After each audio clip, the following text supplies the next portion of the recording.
Harvey's probably one of the most unique people I know. Unusual in that very, very strong leadership qualities. Harvey's a remarkable leader, and he competes to win. The good news for us is that he chose to compete here in Wake County and in Raleigh. I'm not sure people give Harvey enough credit for all the awards that Raleigh and Wake County have been winning for the last 10 to 15 years. Harvey understands the elements that it takes to make a successful community. And probably number one on that list of Harvey's list is education, and particularly a strong public education. He understands the relationship of a strong school district and a strong business community, and he makes certain that that link isn't weakened. So I have nothing but respect for the work he's done.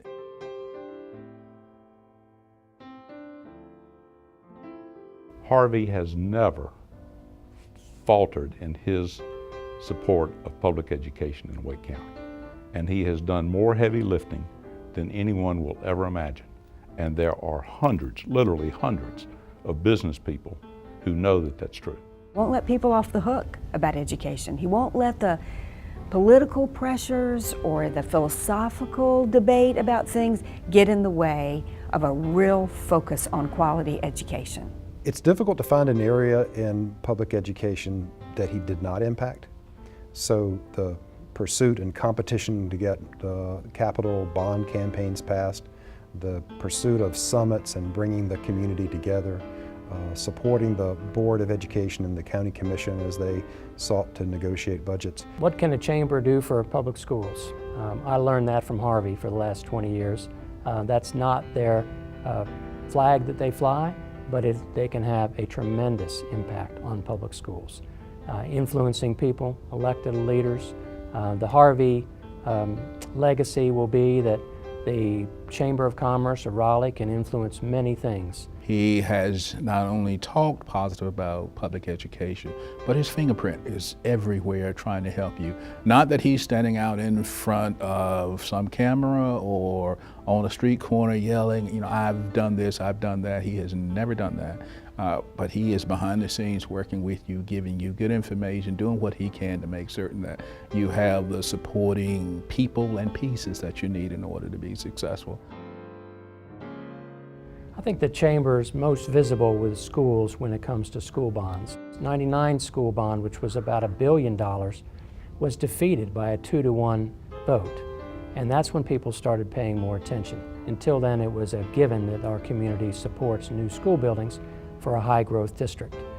$1 billion got defeated, and Harvey immediately started planning for how to help overcome that. A trust broker is someone who knows that there are going to be differences and recognizes going into these conversations that it's important to find common ground and to pursue that common ground regardless of how long it takes or how difficult the journey. And his persistence and his wisdom in that process was, for me, absolutely inspiring. During a time when we would have an impasse with the county commissioner, who was in the middle of it? Harvey.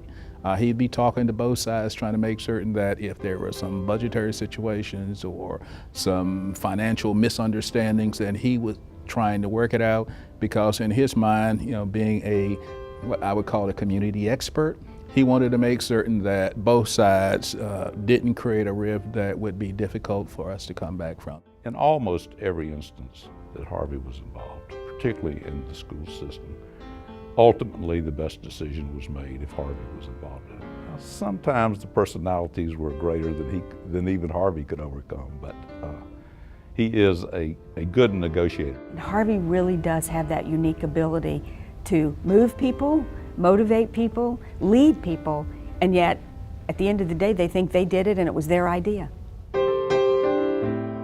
Humor is a way of bringing people together, without a doubt, and he knows how to land a joke at the right time. He does have a great sense of humor, and he values that in other people. So the ability to not be so serious all the time, even when you're doing serious business, you're doing important business. Harvey is willing to dance in cowboy boots and on a stage and dress up in funny things and do things that most people are not willing to do. Harvey does not have a big ego, for someone who has accomplished so many things and done so many things. Vernon, the reason he's such an inspiration is that when he would encounter a barrier, he would find a way around it. And when he encountered people who were reluctant to jump on board, he would persist. And Harvey has those traits as well. And it's inspiring to see someone who is that dedicated to the community, that going well beyond the role that he was hired for, to have a greater interest in the community.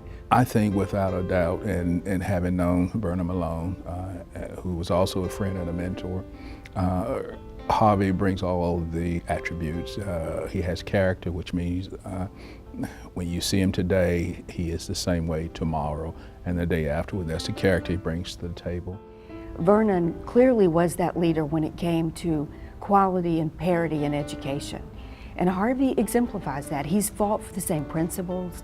He's dedicated himself to the same principles of education across our entire community. Vernon had that great ability to come over, kind of grab you by the elbow, take you over in the corner. Let's talk about this. Let's see where we're going to go. We spent many an evening stretching beyond midnight when I was on the Board of Education with people like Vernon Malone sitting around talking through issues. Harvey's the same way. Harvey was always willing to spend whatever time it took. For those of us that know him well, know that public education is, to him, the most important part of a great community.